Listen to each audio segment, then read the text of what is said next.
Good morning, everyone. I've just started the webinar, so I'll just give people an opportunity to join us. Good morning.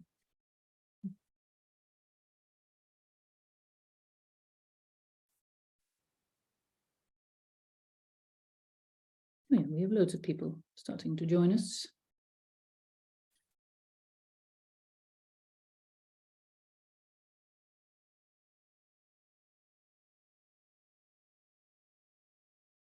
Hello and welcome to our May webinar. It's great to have so many of you joining us today, and I know we get a huge online audience afterwards who go back and view our webinars, which is fantastic. So thank you very much for that. So today we are talking about giving fearless feedback. Just before we start, just a little bit of housekeeping. For those who don't know me, I'm Emma O'Connor. I'm a legal director here in the employment team, and I also head up our HR training academy. Boyes Turner is a law firm. We are based in Reading, but we have clients all over the UK, Europe and globally, assisting clients with all of their HR and employment law issues, as well as commercial issues, corporate issues, and we have a thriving private client department as well. We are live today and we're going to be doing something slightly different. So I'm going to encourage you, please, to find that chat button on the top of your toolbar, because we will be using it, and I'd like everyone to get involved with the discussion as we go through. So we are giving general overviews today, and if you want to learn more or hear more about what we're talking about today, then please do get in touch, and I'll be sending out details about how you can correspond with us and find out more after the webinar. I do have a few spaces left on the HR Masterclass for 2023. This is your opportunity if you are new to HR, if you have returned from a career break, or if you have new people who have joined your team or who are joining your team, to come along and spend 2 days with me here in our Reading office, in our central Reading office, to find out about the role of HR and how HR can support business managers and support the business more generally in those key employee relations issues. So it's really a course for HR that I've put together, if you like, from my perspective, looking at if I had my time machine and could go back and say how HR could support business managers and the business, what I would like to see HR doing. So it's a course for HR, drafted for HR, but with an eye on how HR can support. So do get involved, do book on. If you want to find out more, again, I'll be sending out details, but please do get in touch. So to today, well, as you know, I like to bring different voices and different people to our webinar program to give you a different perspective and to give you a different insight, really, on not just legal issues and compliance issues, but those core people management skills as well. And today I am really excited to be able to bring you Marlies Butterworth from Spark Unlimited. Marlies, welcome to the Boyes Turner webinar. Thank you. Very nice to be here, and loads of people on the line, so that's good. I know, no, it's brilliant. And what we're going to be talking about, as I said, is fearless feedback. And really, when Marlies and I sort of started talking about what topics we could talk about and what topics would have that synergy between a legal topic, or, you know, where there's some sort of legal implication, and obviously around kind of management skills, we really thought about how we give feedback. And that's really because, you know, from my side of the fence, when I see complaints or grievances or at worst tribunal claims, often that has arisen because there has not been that fearless conversation, that courageous conversation that could have happened, you know, much earlier on, where there's been an issue around behaviour or performance. And if perhaps that conversation had happened and we'd had that ability to have those sort of open discussions, then maybe that might have stopped issues from then escalating and snowballing into that claim. So, Marlies, from your perspective, why is giving feedback so important from a kind of a management perspective? Yeah, feedback is super important. And I'll give you a brief insight or overview why I think I can even talk about this. So what I do is I work with teams. I coach teams to help them work more effectively. And also I train leaders of teams to lead their team successfully. And one of the key success factors of a good leader and of successful teams is giving good feedback. And so I'm going to share my screen. Emma and I are trying something totally new. We are being super techie today, yeah. aren't we? We're being super techie. So there you go, hang on. So I think whilst we're doing that, what would be really great is to hear from you. Yeah. So please do pop in the chat why you think that giving feedback is so difficult and it's, you know, and it can be uncomfortable. So what is it about giving feedback that you find difficult? I would love to know, because certainly I have managed loads of teams, all sizes, all kinds of teams, project teams, big teams, small teams. And I certainly found it quite challenging, definitely as a starting manager. So I'm curious to know. So make sure that when you put it in the chat, you have said it to everyone, not just to the panel. Otherwise, only Emma and I can read it and not everybody else. Now, whilst you're happily typing away, let's see if we can do multitasking. I am going to share you why I think it's so important that you give feedback often. So as a manager, as a leader of a team, you want to, over time, to, of course, that your team member has a high performance. So you set a certain goal here somewhere at the end, over time, this is where you want to get to. And here, let's say at the start of the year, they start working. And of course, in a perfect scenario, which it never is, by the way, you go ding, ding, ding, ding, nicely towards that goal. Now, if only life was this nice, then your life would be very easy. Usually it goes a bit like this.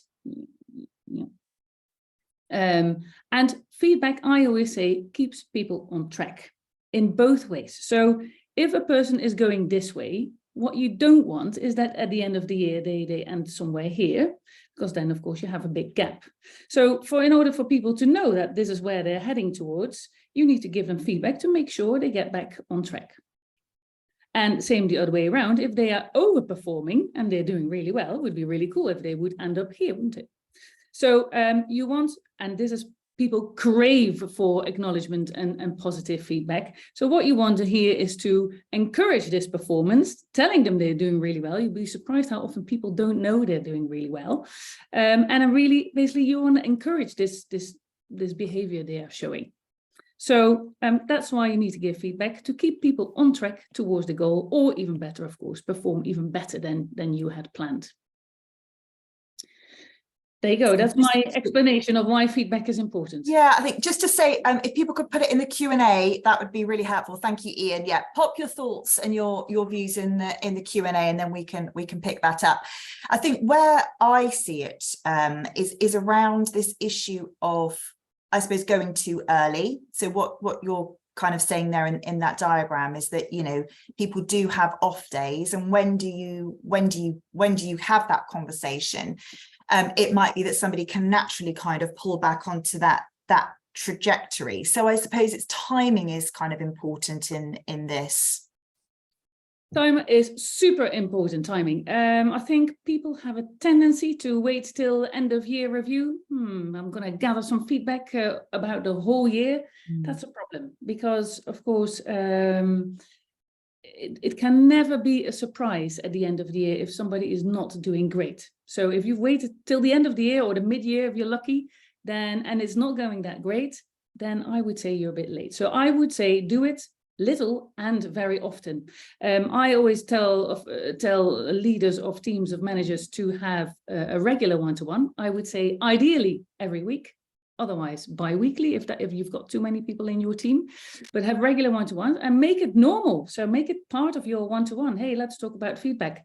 And usually people find that a bit scary. So I would say ask for feedback as a manager first, but certainly do it little and often. I like to compare feedback with a ham sandwich, not to be confused with the feedback sandwich that people sometimes refer to. That's an old model. We don't use that anymore. But I do like to compare it with a ham sandwich, as in, if you made a ham sandwich, i.e. feedback, then you want to eat it straight away, within a few hours and maybe a day, but you don't want to leave it in your bag for about a week and then think, I've got a nice ham sandwich for you. Then it's really, really not nice.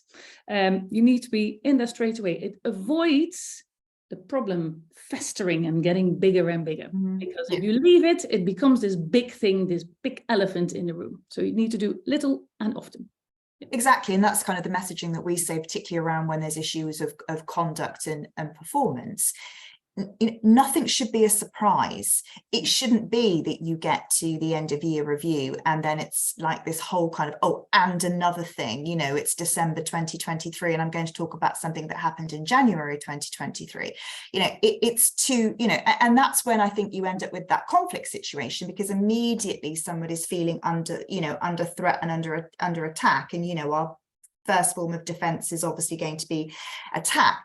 Yeah. So I totally agree with you that none of this should be a surprise. And I think the other thing is, feedback should be a thank you or a well done, or, this is really good. This was really positive. And I think, there is this tendency when we think about giving feedback that it's always just negative, that's focusing on the negative. Yeah. Oh, that's maybe a good one to specifically mention. Our brains are wired for negative messages. So you will all have had the situation where you hear 9 really lovely things and 1 critical piece of feedback, and you only focus on the negative. Yeah, that's what our brains do. We are more than 2.5 times more likely to sort of focus on the bad thing than on the positive. So I would say you need a 5-to-1 ratio, 5 positive, 1 critical or negative, or whatever you like to call it. And then usually we have a tendency to say, just after a presentation or after a job, you just say, oh, well done, great.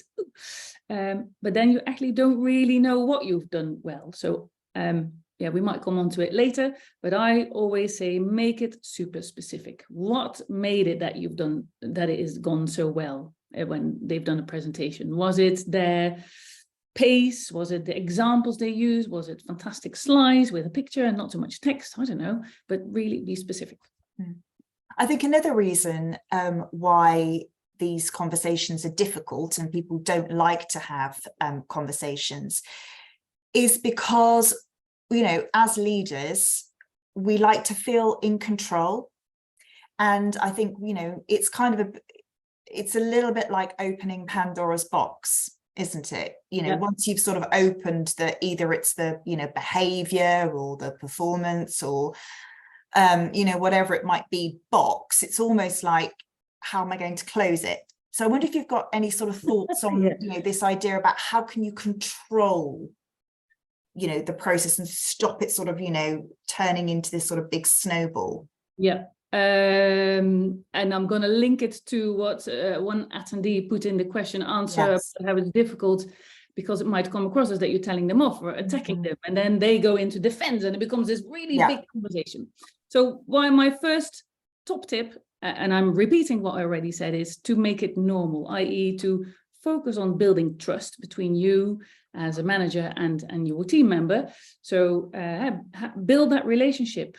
Talk about, get to know each other, or maybe on a personal level, have often contact. So it is weekly, one-to-one, maybe bi-weekly, but really make that super important. So that's the one.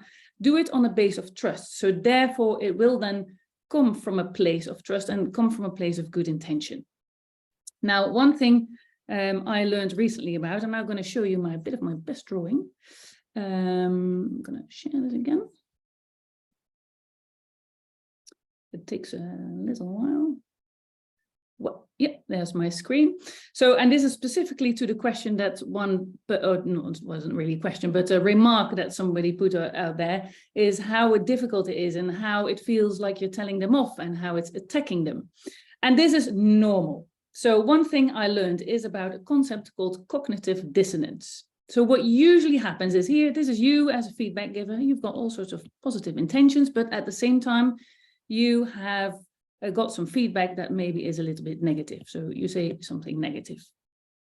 Now, in principle, this person thinks, oh, I'm a good person. I have a positive intention. I'm pretty capable.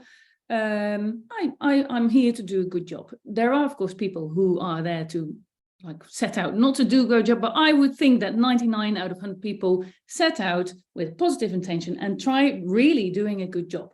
You might not agree with them, but they try. So now you have said something negative, and they have got this self-image that is overall pretty positive. So that clashes. So you get a bit of a lightning here, and well, they start to defend themselves. This always happens. So people will, so from now on, you can't unsee this. It's called cognitive dissonance. People will start to say here things like, well, you're exaggerating. I can't write this, exaggerating. So it's a bit ridiculous what you're saying. Or they say, well, it was because of ... You haven't told me, or I didn't know, or I didn't have the right tools, or whatever. So they give you all sorts of reasons. Or they say, well, but I really tried really hard, you know. And then quite often this goes negative. What happens then? So they go always, from now on, you can't unsee this, always start to self-justify them. That's what everybody does. So you, as a feedbacker, think, oh my goodness, well, they haven't really understood me. They don't get it. And what then people start to do is they start to talk more. So you, as a feedback giver, start to talk, blah, blah, blah, blah, blah. You're giving all sorts of reasons. Now, they think even more, well, this is seriously, they don't get me at all. And this becomes even bigger lightning. And this is where then the relationship goes wrong. Now, the trick is, okay, what can you do to bring this back? So you will still get the self-justification. So that happens. So you still get a lightning there, and you still get, oh no, well, I did it because of blah, blah, blah. You then need to say one, so we usually tend to be a little bit vague. You need to give one super specific example. So not you're always late in the meeting, you're never on time, and we always have to wait for you, very irritating. No, last week you were late 30 minutes. We had to repeat everything we already said again. Do you recognize that? Silence. No, I think they will say yes, because you've been super specific. They will still start to give all sorts of reasons. The impact is that I had to repeat everything, and I find that extremely, it feels like a waste of the whole team's time. So it almost kind of takes the wind out of the sails, doesn't it? And then what is the most difficult bit, and I am seriously also still struggling, is it to now you have to put this on the parking spots, your negative bits, and you have to ask lots of questions. What happened there? Tell me, what was going on? What was it that you did that? Take me through your thinking. And then they will feel heard. And everybody wants to feel heard. And then this becomes a bit smaller, and then they will be open to receive it. Now, basically giving you all these feedback steps now, this is not so easy. This needs practice. And especially this parking your judgment for a moment and really, really, really, really try to understand what made them do X.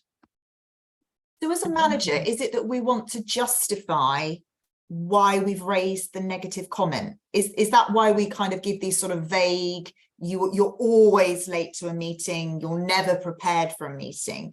Yes. Is it because we want to justify the criticism, so we try and over kind of egg it?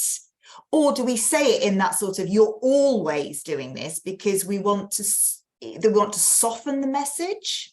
I think we have a tendency to soften the message. So again, how our brains are wired is we want to be liked. That's why it's so difficult to give feedback, because you're taking a risk with feedback, right? They might think you're attacking them, or they might think there might be a conflict as a result. So you're taking a personal risk by saying something a bit negative. So what we tend to do is make it sort of a bit generic. Some people make it really woolly. Other people like go in with a knife. That depends a bit on your personality, I think.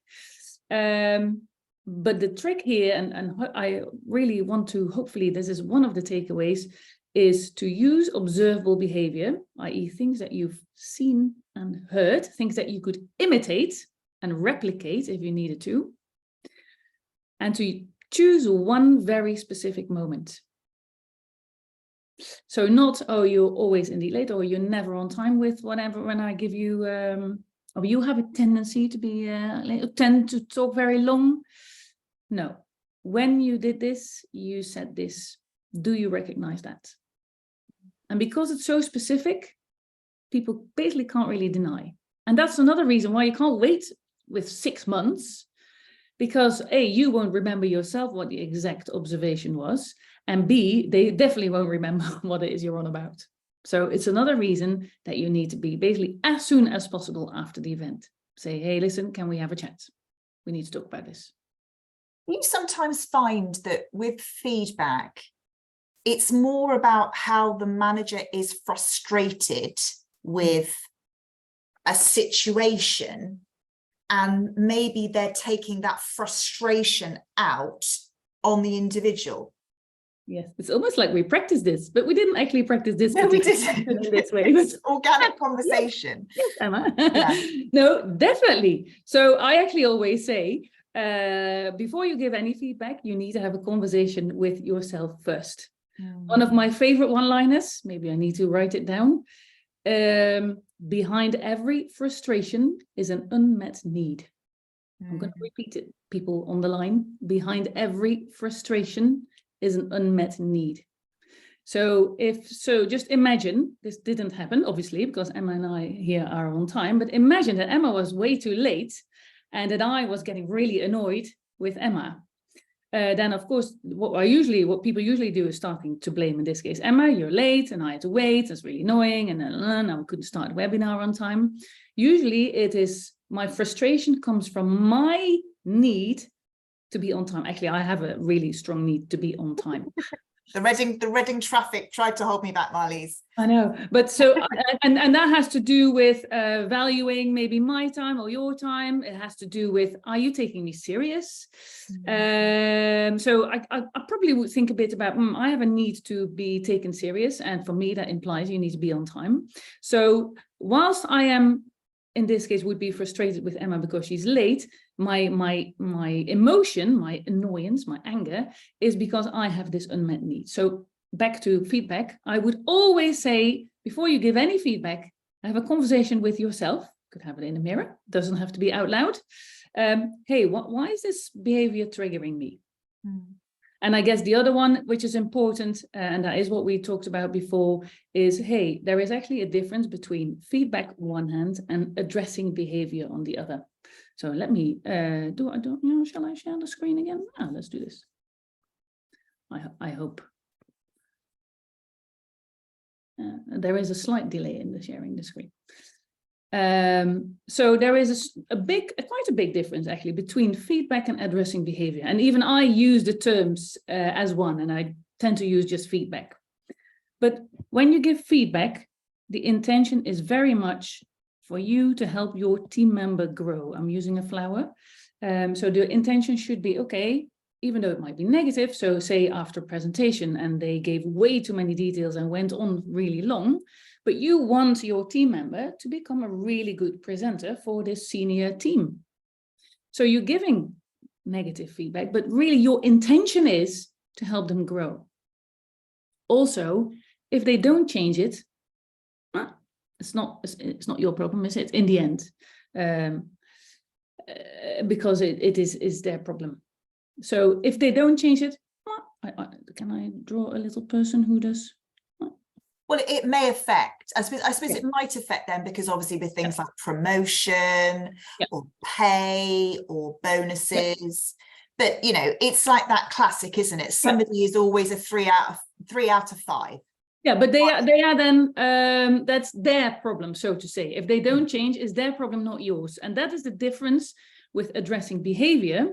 Addressing behavior is about you, is about that you're frustrated with something. See, there's an angry person. So it's about the neighbor who's got the music really loud. It's about the person who comes in too late and you have to repeat everything twice. Or they hand in the report too late and now you look like an idiot towards the person who needed this report from you. I don't know, I'm just making stuff up. So if they don't change, actually, this is not good enough because you want them to change. So it's not quite no problem. No, you want them to make that change. And that's a fundamental difference in feedback and how do you give the feedback? By addressing behavior, it's about a boundary, actually. This, oh, no, it's not really a boundary, is it? Well, you get it, huh? I'm drawing a boundary there. It's a fence, a boundary. And whether it could be your personal boundary, then you have to ask yourself, did they actually know about the boundary? Did they know it's so important to you that your meeting starts on time, or that this report really needs to be there on Thursday afternoon? So the first question to ask is, did they also know about this boundary? And if not, you need to make sure they do. So I always say in teams, make sure you work on a working agreement. Talk about how you want to work together, because then it's easier to address behavior. If you've agreed as a team, we're going to start on time, we're going to make sure that reports are on time, whatever, then it is so much easier to address behavior, because then you've already agreed, and then they know. And then they probably start to do it amongst each other, which is one of the signs of really high-performing teams. That is not just you giving feedback or address behavior, but also team members amongst them. So the difference here is the intention. Is it making them grow? Or are you annoyed or bothered by it, whatever? And also whether you mind that it's changing. Here, feedback, no, doesn't really matter. And in addressing behavior, it does matter. What about the impact overall on the team between the feedback on one hand and addressing behavior on the other? Because in my mind, I think that the consequences on the overall team in terms of productivity, engagement, you know, all heading in that kind of one direction. You know, you've got clear vision, clear goals, clear communication, all those wonderful things that we want to see in our teams and in our leadership population. How do both of these impact on that? Is it different? And if so, how? Good question. I think it is slightly different. This is really, oh, sorry, I'm saying this because I'm pointing at my, you can't see this. This feedback is about growing. So here is with your watering can, drawing a watering can. So this is about helping grow and a positive intention. And even though it can be negative or positive feedback, still the intention is very much to grow, which is ultimately, I think, one of your tasks as a leader of a team, to help people grow. The addressing behavior is about setting boundaries. So this might feel a bit like like a parent, or like when you're, if anyone in the audience has a dog. Sometimes I do actually compare leading a team with parenting. You need to set boundaries, and you need to be really clear what's acceptable and what's not acceptable. I've written down somewhere here. Now I probably can't find it. Oh yeah, nothing will kill a great employee faster than watching you tolerate a bad one. Nothing will kill a great employee faster than watching you tolerate a bad one. So boundaries are super important, just like with children. And you need to first set clear boundaries, and then we can now go into lots of theory about how teams develop, but slowly but surely, just like with teenagers, you slowly but surely back off a little bit. And then once the boundaries are set. But first of all, it needs to be clear. Clarity is key. I mean, if there's one other thing you need to take away, clarity is key in teams. So this is not just about boundaries. This is also about your goals, your roles and responsibilities. Seriously, clarity is key. Super important.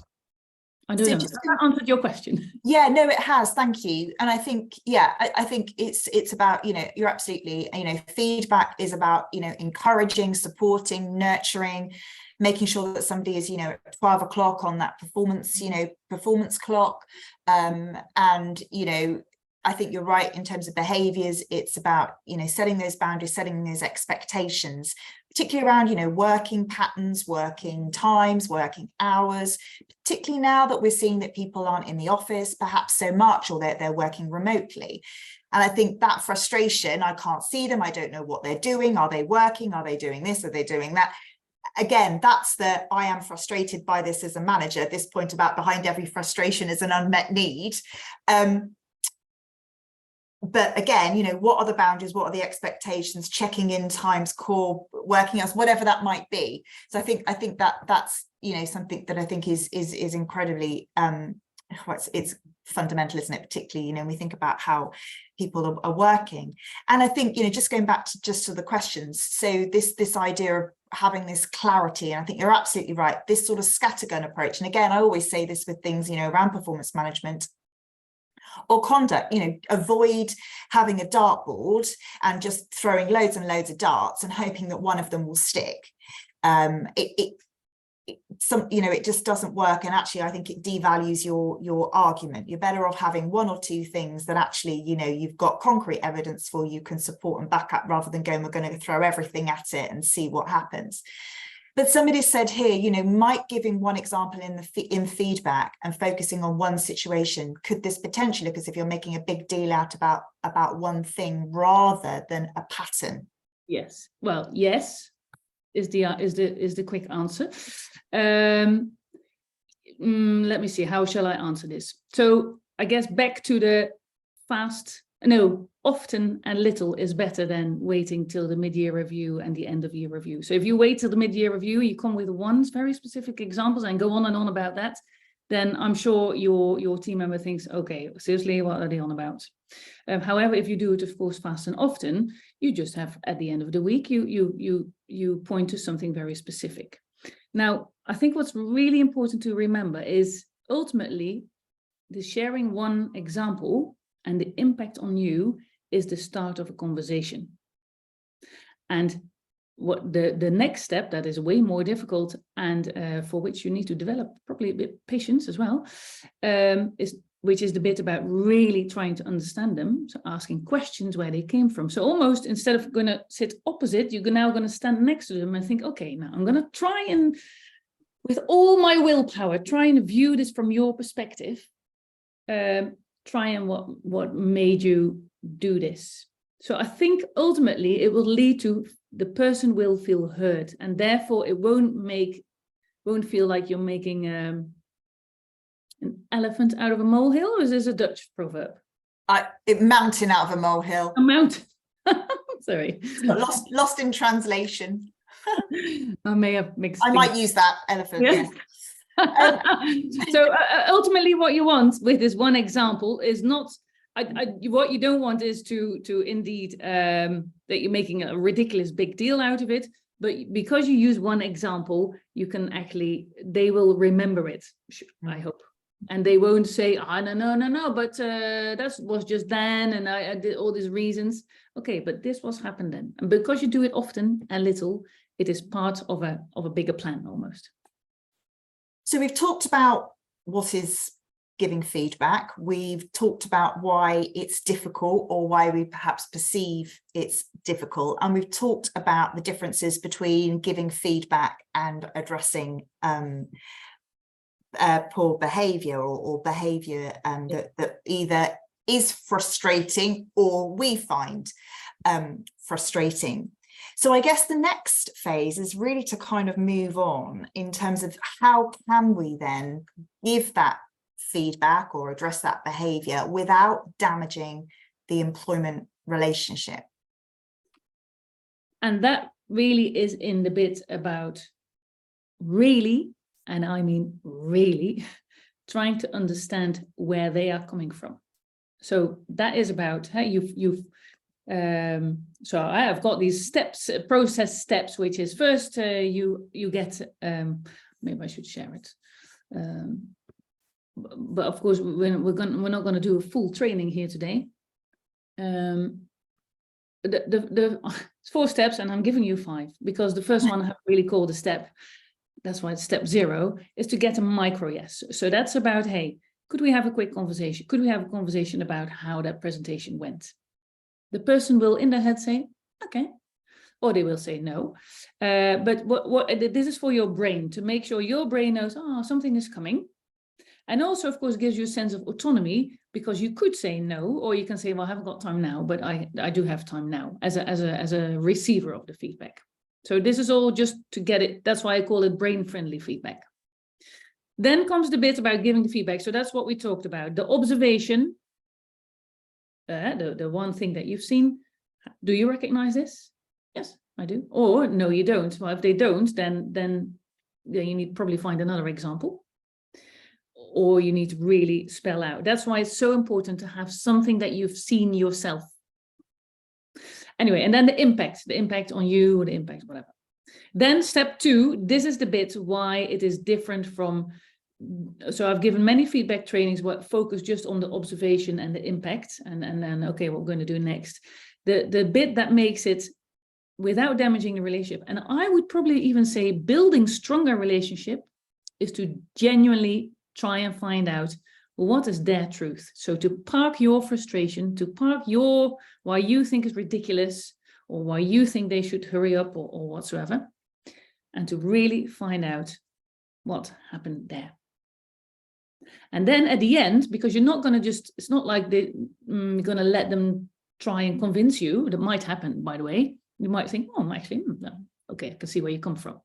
But if it's really something critical, after what could be quite a long conversation, but they will feel heard, you saying, listen, okay, so because you had intention, because you wanted to do X, you did this, but the impact, and the impact is on me is that I feel I'm wasting my time. So if I take back the bit about you were late for a meeting, yeah, so last week you came 30 minutes late, you didn't tell us, I had to repeat everything I said twice.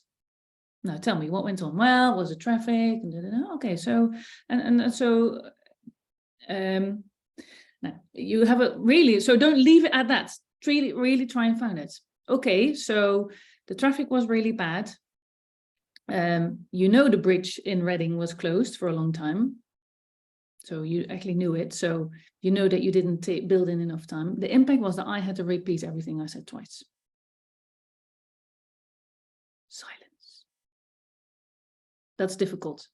The silence is powerful, because then that stops you from taking over and to start justifying yourself as a manager. They need to start justifying it. They need to explain. And then you can talk about, okay, so how can we do this differently? So back to the person who said, well, there's only one example.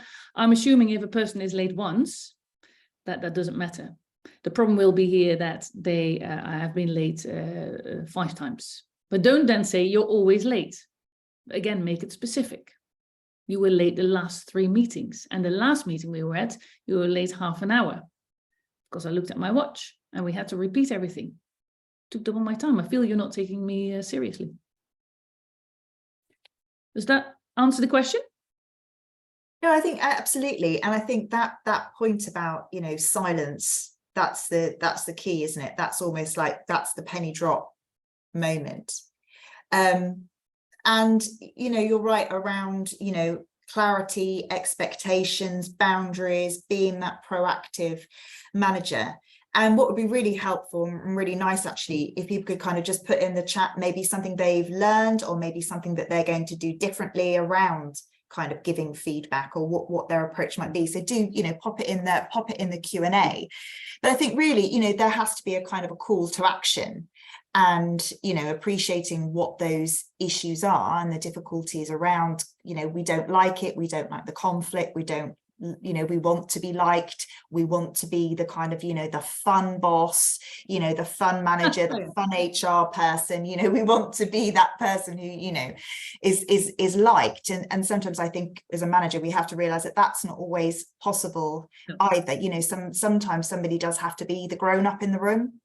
I think one question to also, apart from behind every frustration is an unmet need, which is more about you, about why is this triggering you or irritating you?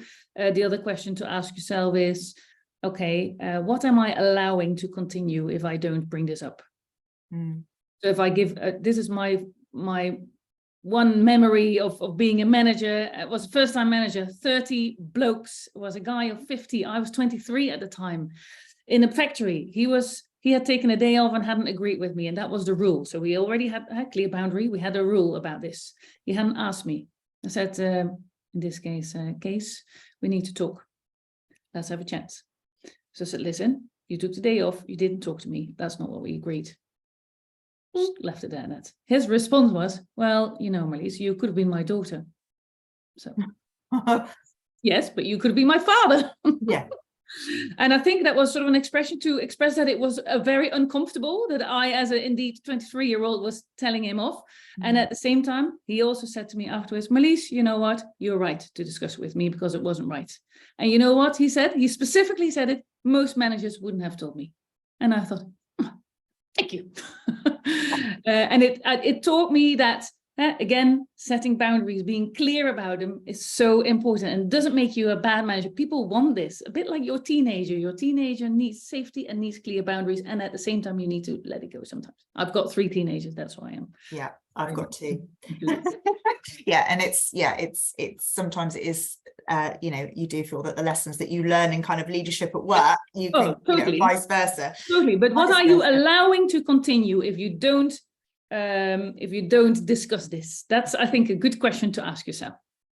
So I think really this is around, you know, the takeaways. I think the takeaways for me is obviously around, you know, managers making the effort and having those regular catch-ups. I mean, you know, when was the last time you had a one-to-one with members of your team, whether that's, you know, online, whether that's, you know, let's go and grab a coffee, or actually get to know the individual. And this isn't about being their friend, you know, this is about, you know, getting to know them, seeing where the issues are, you know your people, know your teams. And I think, you know, that having those regular catch-ups, building that relationship, building that trust, so that when you do need to kind of, you know, bring people back in, you've got that ability to do that because you've created that environment where do you know what, it's okay to have these conversations, and it's okay to be able to be honest, and it isn't going to end up in a whole big thing. And I think that's, you know, that's one thing that I've taken away. And, you know, from my perspective, it's about not surprising people. You know, none of this should be a surprise. It can't be. That's bad. Absolutely right. And also, you know, we can only control as a manager what we can control. We can't control how people are going to react. We can't stop people raising complaints or claims or anything like that. But what we can do is to, you know, make sure that when we do have these conversations with individuals, that we've got that environment where, as I've said, you know, we've got the trust, and, you know, this isn't a surprise. And I think, you know, the point about being specific and being clear as well, I think is really super important.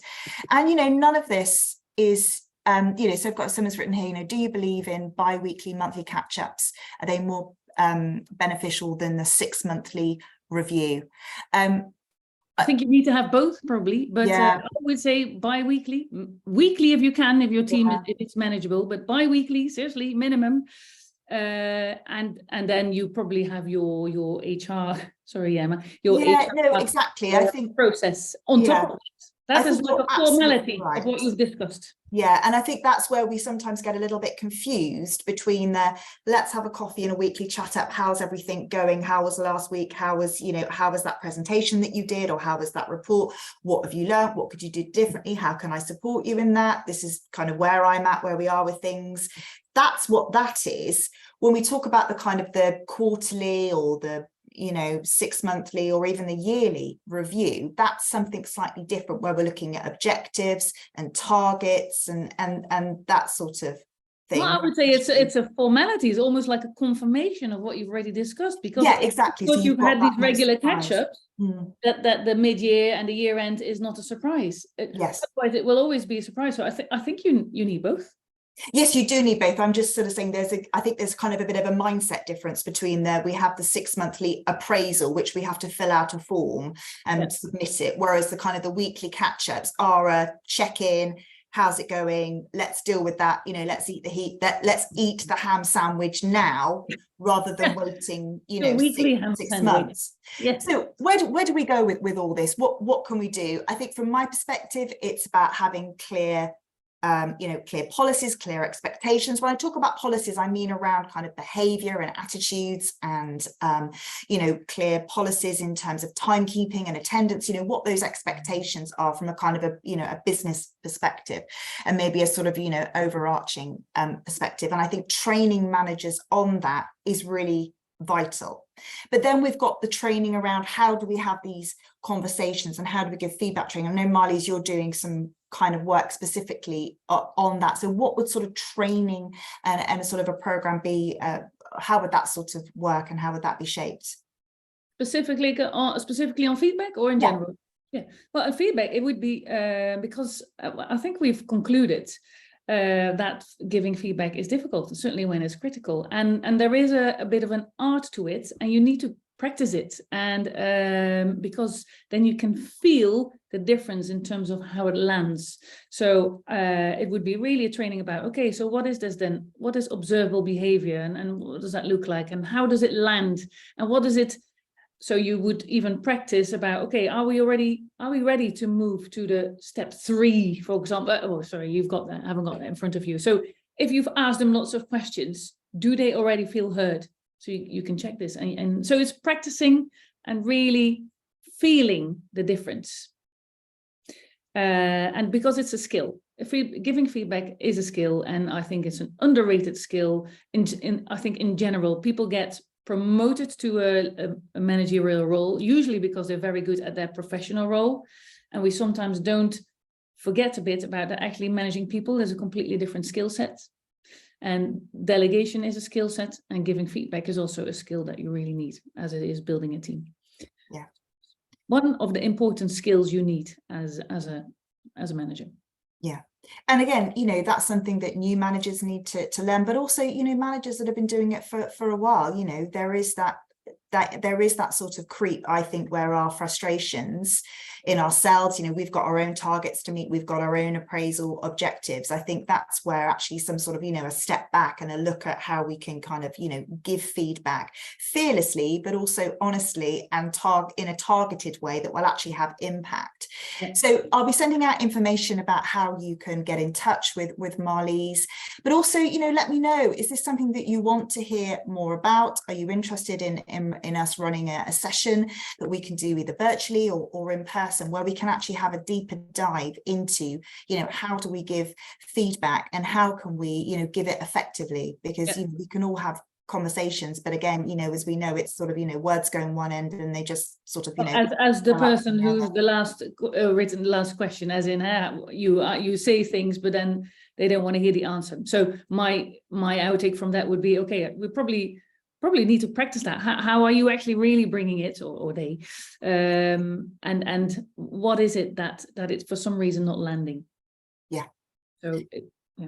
And just the last question we've had from Len, who's saying, I'm hoping to experiment with getting people to provide peer feedback, mainly in the hope that it is more internalized by the individual. Do you have any thoughts on? I do, as in if it's in a team, I would always say, because as we concluded, feedback is scary. You're taking a personal risk because you might say something that they don't want to hear, they don't like, or they don't agree with. So before, in a team, certainly, you can start giving feedback. It needs to be safe. So you need to work on the trust, on getting to know each other, getting to know each other's strengths, maybe weaknesses. And so trust needs to be there before people will start giving feedback. And very important, you as a manager, you need to go first. So why don't you ask for feedback? And almost people will then say, well, everything's fine, because it's scary to give feedback to a manager. So you then need to show that you really act on it, that you're taking it serious, that you want to do something with it. You need to set the right example. But peer feedback, extremely good. One of the signs of a highly effective team, but be careful, it needs to be safe first. Yeah, absolutely. Be careful what you ask for, because you may not like the answer that you're given. But I think, you know, that whole point about leading by example, I think is a really powerful one. Yeah. So my thanks to Marlies for joining me today. I'll be sending out information about how you can get in touch with Marlies, find out more about Spark Unlimited, and also find out more about kind of how you can give feedback. And as I've said, if you're interested in finding out more about, you know, training and support, thank you, Len. Yeah, no, brilliant. Well done, Marlies. That was great answer there to Len. So again, if you want to find out more about how we can support, how we can help, whether it be through training around, you know, compliance issues, so managing conduct, managing grievances, managing complaints, those sort of core manager skills. But also, as Marlies said, you know, how do you manage as well? So giving feedback, and how can we give that fearlessly and effectively? Then again, please do get in touch. So if you have these really good conversations, you don't end up at Boys Turner's desk. So that is the hope, absolutely.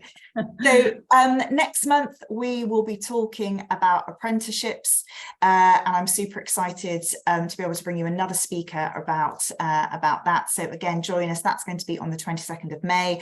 Book in for the HR Masterclass on the 13th and 14th of June. Looking forward to seeing as many of you as possible at that training course. It's always a good course, gets great feedback now in its 5th season. So yeah, really excited about delivering that to you. And again, if we can help or support in any way, then do please get in touch. So Marlies, thank you so much. Great, thank you for having me. Thank you. And everything worked in terms of the technology. So that was absolutely exciting. Exactly. So thank you very much. I hope everyone enjoys the rest of their day, and I look forward to seeing you all either at the masterclass or on our next webinar. Many thanks.